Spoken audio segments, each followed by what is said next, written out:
What's up, folks, and welcome back to Dyce Reacts, where we are staying in Australia tonight. Oh yeah, we are going to be checking out things in Australia that feel ridiculously expensive and things that feel cheap. Very much side checks one out. We ain't going to waste no more time. We're just going to get right into it, folks. We're going to get right into it. Oh yeah.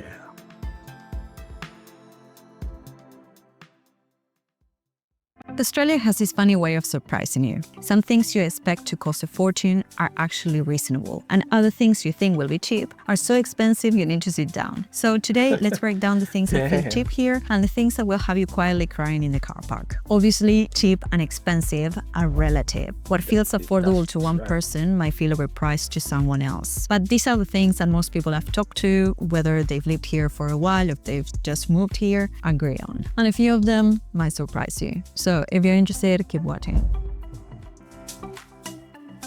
The first thing that feels cheap in Australia is public beaches. This might sound obvious, but the fact that some of the most beautiful beaches in the world are completely free to access is pretty incredible. No private ownership, no entry fees, just pack your towel, sunscreen, and go. In other countries, beaches with this kind of scenery, like Bondi, Whitehaven, would have paid access or resort control. I remember when I went to the Amalfi Coast in Italy, I was feeling like a peasant. I was there, I saw this beautiful beach in the corner, and I'm like, okay, I need to get there, it looks amazing, right? And when I go to access it, there's this kind of bouncer at the door, which already made me think, okay, this is probably paid. And indeed, there was some kind of VIP club, and if I wanted to get in, I was going to have to pay hundreds of euros. Of course, I didn't pay, and then I found another beach. Having said that, Italy is so beautiful that perhaps they have to do that to control mass tourism. But yeah, it was interesting, right? Like how we have these private beaches where access perhaps is restricted or limited to people who actually have money, whereas here in Australia, beaches are public spaces. Even smaller local beaches here often have free parking and barbecue facilities. So in my opinion, this is one of the biggest quality of life perks in Australia. So if you're coming from countries where the coast is privatized or access is restricted, this is going to feel like winning the lottery.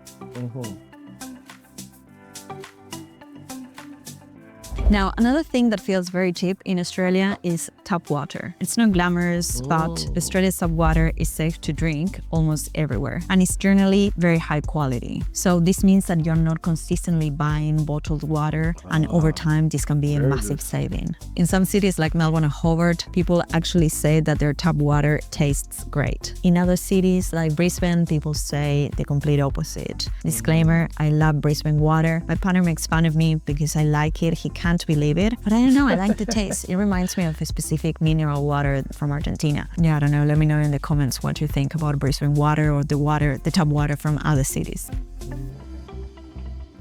Water quality, okay. Now, another thing that feels very cheap here in Australia is national parks and hiking. Access to nature is insanely affordable here. Public parks are not just green grass. Many have free barbecue stations, playgrounds, exercise equipment, and shaded seating. Overseas, this would be a paid hire or part of a private club. Definitely. Many national parks here as well, they're actually free, or if they're not, the fee is very, very small. And you get very well-maintained walking trails, picnic spots, waterfalls, things that somewhere else would cost a fortune if they were run as private attractions, which does happen in many countries. Plus, camping in national parks tends to be way more affordable than camping in commercial campsites. And the scenery as well is often better. And you're not just paying for the facilities. In some places, in some countries, you're also paying for a tour guide, because if you don't really know the landscape of the area, it depends on how big it is in terms of if you're hiking, you're going to need a tour guide to at least guide you on your way. You know, there are dangerous parts of that tour, and you need to be, have someone that's an expert and knows what they're doing to avoid certain hazardous trails. Examples of this is Wilson's Prom in Victoria, Blue Mountains National Park. Access to the outdoors is amazing here. Yes, this is the outdoor land, man. Another thing that feels very cheap here in Australia is seasonal produce. When fruit and vegetables are in season locally, they can be surprisingly affordable and very fresh. Mangoes in summer, avocados in season, cherries at Christmas. The prices drop dramatically compared to imported produce. The trick is to buy what's in season, not what you feel like eating all year round. So if you buy strawberries in winter, that's going to be expensive. True that. Now let's talk about the things that feel extremely expensive here in Australia. The first one is no secret, housing in Australia is extremely expensive. We're talking some of the highest prices to income ratios in the world, with the median house price in capital cities currently sitting at over 1 million Australian dollars, with Sydney leading the market and Darwin having the most affordable prices. Even renting can feel brutal. With competition so fierce in some suburbs, you're basically auditioning for the place. In certain areas, you'll be paying top dollar for properties that wouldn't make the cover of a home magazine. And when talking about in terms of rentals, 600, 700 per week, or even more. It's pretty insane. Damn.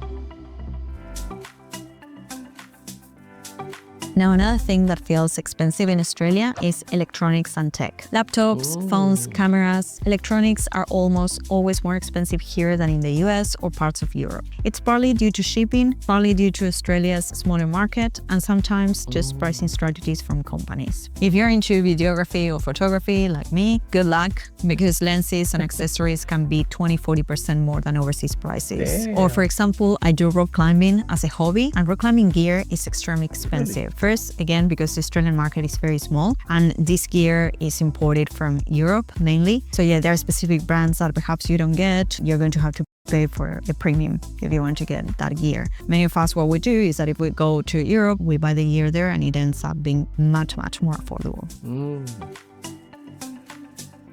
Now, another thing that feels very expensive in Australia is eating out. As you may be aware, Australia has an amazing cafe culture, which can be a blessing but also a curse. A single brand can easily set you back $25-$30, and that's before coffee. Dinner menus in mid-range restaurants are often $30 to $40 or even more, and alcohol pushes the bill up even more. Alcohol is heavily taxed here, so expect to pay a premium for it. It's not that eating out here is bad value, because the food is amazing, the ingredients are amazing, you have cuisines from all over the world. But if you eat out regularly, this adds up, and yeah, it can be pretty expensive. Okay. Now, another thing that feels very expensive in Australia is trades and labor. If you need a plumber, electrician, or even just a handyman, be ready for a shock. Labor costs in Australia are high, which is good in the sense that workers are paid fairly, but it means a quick fix can cost you hundreds of dollars. A few months ago, I had to call a plumber, and it cost me $600, and it was a very quick fix, which is insane, $600. And it's not that it's people, so it's not, again, that you can shop around and compare prices. As well, this was an emergency, so you have to pay it because it's an essential service, right?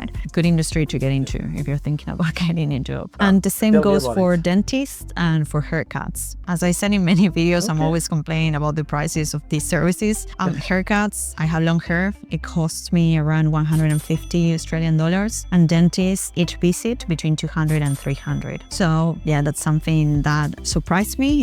It even shocked me when I came here. Now I'm kind of used to it, but again, you have to be very, very mindful about these costs. So Australia is an interesting mix. Some of the best lifestyle perks here are basically free, and then other everyday essentials will make you wonder if you accidentally booked business class. The trick is knowing where to save and where to budget. Yes, there's a lot of pros and cons. I mean, once again, it's still down to your priorities. What matters, stay within your budget, because there are many positives. Because when you see that the landscape in itself, if you're someone that likes to go outdoors and have adventures, Australia is an endless land for that kind of activity. Many of the places, like she said, are free of charge. It's not, and even if there's a charge, it's not that expensive compared to other places. And I'm telling you, there are countries that I've seen certain prices people have said in terms of doing certain things when they come to my country, and they're blown away by the pricing. You know what I mean? Sometimes they say like they thought it was a little cheaper because they still look at it in their own currency and not just our currency. Some people may say it's expensive, some people may say it's not. Like I say, it's relative to the individual. Like she said, the food costs, it's better to buy things in season, which makes a lot of sense. So if there is a product that you like, you know what I mean, like a vegetable, fruit or something that you like, and it's not in season, you're just gonna have to brace yourself and pay that price for what you like. My humble opinion, Australia, fantastic country. When I think of Australia, I think of a safe, clean country, and not just kangaroos jumping around. I think of a safe, clean country and a country where the government actually puts things in place for its people in all facets of life. Everything is just so organized. There are so many things in place in Australia. It's amazing. Things that I would never even think of putting in place. She didn't say anything to deter me at all from visiting Australia. If you want to see that long journey Australia than I do, hit me up on Dyce Reacts, where the music reactions. This is where I'm going to be making my exit. Until next time, peace out.